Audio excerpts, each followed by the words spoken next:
how to figure out what your bait should be. Now, keep in mind, I know you guys watched the lesson on the value scale. Keep in mind that the higher on the value scale, the more you have to really stick to this. The lower on the value scale, like the nightclub, the less important this becomes, but you still want to do this if you can. If you sell ice cream or if it's a bar, this process right here may not be necessary. But that's only for things on the very bottom of the value scale. If you're in the middle or towards the top, you must do the following. All right. Ask questions, interpret answers. Very simple. How to conduct customer research. This is the most important aspect. All right. The most important aspect.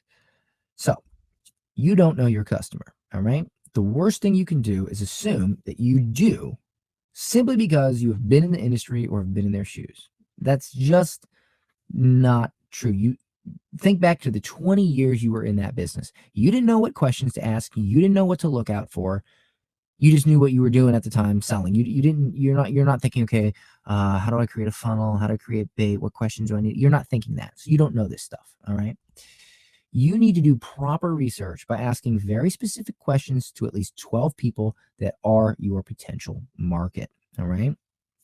This can include previous customers, but if they're previous customers, keep in mind, you want to make sure to ask them to answer these questions, thinking back to before your services were rendered. You want to make that clear to them. Like, hey, John, can you think back to before you hired me? Can you tell me the answer to these questions? Because if you just ask the questions, you're going to get totally different answers because they've already hired you, things have changed. So you definitely want to ask those people to think back. All right. Never ask leading questions or offer multiple choice. It will skew the results and not help you. All right. If you're saying, what's your biggest problem? This, or that, they're going to pick one of those. But if you didn't say that, most likely they would have come up with something completely different. And that's what you want to know. All right.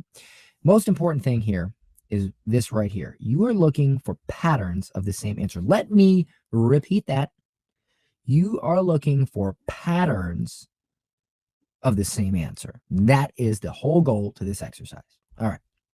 Once you have the answers, you can take the feedback that you see recurring multiple times and in patterns and use it in all aspects of your sales copy and marketing. But the most important that we're talking about right now is your bait. Okay. But it can be echoed in your entire funnel. The fact is, most customers actually feel the same. All right. Your ideal prospect, your ideal customer, your market, for the most part, feels the same. So you only need a small sample size, and now you can get inside the head of 90% of your audience without ever even speaking to them. All right.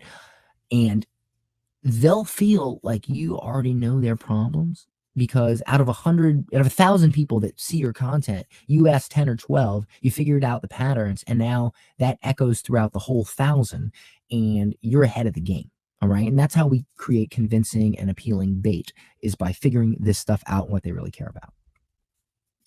You can use Google Forms, which is my favorite, or any kind of free survey app to do this. You can also ask people directly over Messenger and write down the answers or put them in the form you created. You can even take people out to lunch. The best approach, in my experience, is a combination of all three. If you can't do a combination of all three, message people or talk to them over the phone directly and type down their answers in the form, and then look at the patterns and what answers you see come up the most. Sending 12 people to a Google form, not so good, because a lot of people will give one-word answers, stuff like that. If you're on the phone or over Messenger with them, they'll tend to talk more and give you more intel. So that's definitely a good thing to think about when it comes to that. All right. Let's start with what you're going to ask them. All right. Or let's get into what you're going to ask them. The problem question. What's your biggest challenge or problem when it comes to blank? Now, this question identifies the number one problem that your customer has. It may not be what you think it is, and here are some example questions. All right. What's your biggest challenge or problem when it comes to design? So maybe you're a web designer, or maybe you're a branding specialist. Okay. Or maybe you teach people how to design. What's your biggest challenge or problem when it comes to Facebook ads? That's something I might ask you guys, my audience. All right. And I might feel that it's, I'll give you an example. I've been doing Facebook ads for a long time, but that doesn't mean I know your struggle. I've been good at Facebook ads for a long time. So there's new things happening in the world, time change, things change. Maybe you guys are having different struggles than I'm having right now. So I need to focus on those struggles than the struggles I had when I started. But most likely they're similar. But I want to know how you guys describe them. That's another thing. We definitely want to use this same language. I'll get into that in a moment. What's your biggest challenge or problem when it comes to getting fit? All right. If you're a personal trainer, chances are you're pretty fit. So what your potential clients, what their challenge or problem is may be different than what's in your mind. So you got to ask. All right. The goal question is the goal question. What is your goal for your blank? What do you want out of it? So this question identifies the end result that they want to achieve. Again, it's likely this is different from what you suspect it is, or at least it's described differently. It may be the same thing, but they may describe it with different words. And those are the words you want to use when you describe it, not your own version of the words. Okay, that's super important. So, what is your goal for your design? In fact, I had a student, Gretchen, that she thought it was one thing, and she found, I forget what she thought it was, but she found that her potential market wanted a consistent design that appeals to customers. I think she thought something about, I think what she thought was they want to know what colors to use, but that's not what it was. It was they want to, a consistent design that appeals to customers. So that's different than what she thought. That's what she needs to focus on. All right. What is your goal for your Facebook ads? So, I asked that question to you guys. Now, some of you guys may want to make $1 million. Maybe that's what I think it is. But I found that when I did this research, nobody really wanted to make $1 million. They just wanted to get more sales for their company, or they wanted to learn how to get sales for other people so they could run their own Facebook ads agency. All right. And honestly, that's something I didn't even realize before I did this research. I did not realize how many people actually wanted to start running Facebook ads as a service. I really didn't see how that was such a desire. And now I do. And so now I adjust. All right. What is your goal for getting fit? Again, same concept, guys. What's your goal for getting fit? Same concept. All right. Now we move on to the feel question. How would it feel if this problem was gone?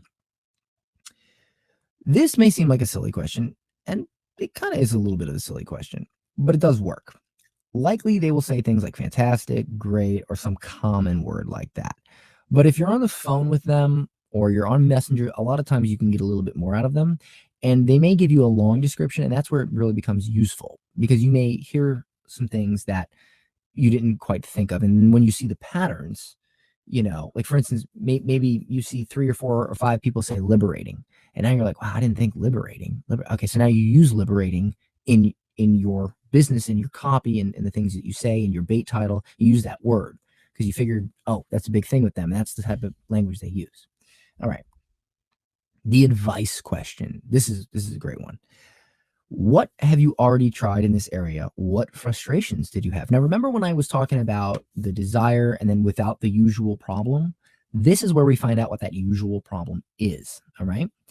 So this is where we get into the nitty gritty. When they answer this question, likely they will be describing advice they have been given that failed.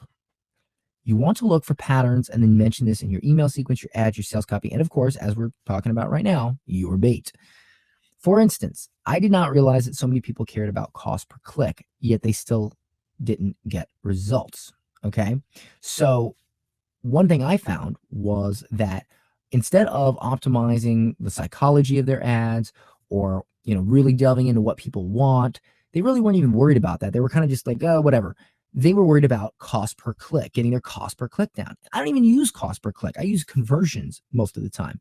And this is really not a important thing with Facebook ads. So, but I can't, from the beginning, I can't be like, oh, let me teach you, the free cheat sheet, how to improve the psychology of your Facebook ads. Because at the point where you don't know who I am, you're not pre-framed yet. You don't know that psychology is important when it comes to Facebook ads. You think it's about cost per click. So I got to give you something and get you into my funnel, pre-frame you, make you understand slowly that it is not about cost per click, but that it's about psychology and things like that. And then I can sell you on the product that teaches you the psychology.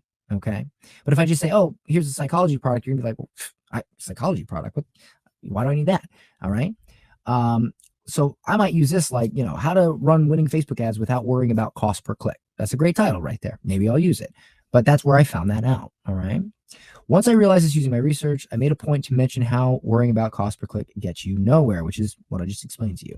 This really resonated with people and allowed me to resonate more with my audience. Now, I didn't actually use this in this cost per click issue in actual bait. I used it in a webinar, but same principle. Okay. And keep in mind, I am showing you right now how to figure out a title and a concept for your bait, but this customer research is also useful for your entire funnel. Keep that in mind. All right, the now goal question. What are your biggest goals in your business right now, or your fitness right now, or whatever it is you're doing? I should have put a blank there, but I didn't. What do you want to change this year? All right. Now, it may seem like we are repeating ourselves here, and we actually are. All right, because we did already ask what their goal is. The end result your customer wants to achieve is definitely the most important thing to get across to them from the get-go. Notice how, remember when I showed you some of my bait and my freebies, I only mentioned the desire. I didn't mention the problem. It's because if you have to choose between the two, or if you're doing something and you just want it to be one, you definitely go with the desire. Okay. You can mention pain. You can still do all that, but in your title, the desire is the number one thing. Okay. So,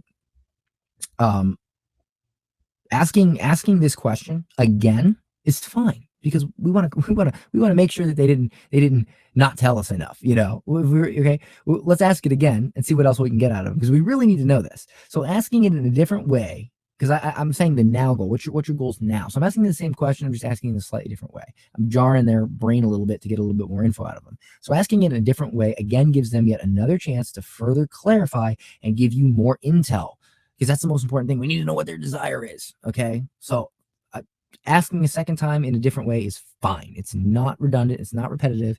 Don't think that and not ask it. Okay. Don't do that. All right. What to do with these answers? Make your bait match the patterns you see in the answers. So let's say you sell commercial lighting. You may go in thinking that your ideal customer wants to find the best price. Oh, my customer, I've been doing this for 30 years. My customer, they care about price. They want to know what the lowest price is. That's what they want. No. Okay. If you do this customer research, you may find that the biggest problem they have is trouble installing newer systems. There's new lighting come out. There's LED stuff, or there's new types of lighting, and these commercial installers don't yet know how to install it because it's so new. And that's a big problem right now. But it's popular, so they're buying it. Okay. At this point, you can create a quick install guide for the latest and most popular commercial lighting. And that really provides value to your customer. Okay. Let me just go over this again. Your ideal customer is a commercial lighting installer. Their biggest problem is installing newer systems because they're new and they don't know how to install them yet, but they order a lot of them because they're popular. So we create a quick install guide for the latest and most popular commercial lighting. That's exactly what they need and want. Okay. So now you've helped them, you've educated them, and they trust you a little bit more. You've pre-framed them.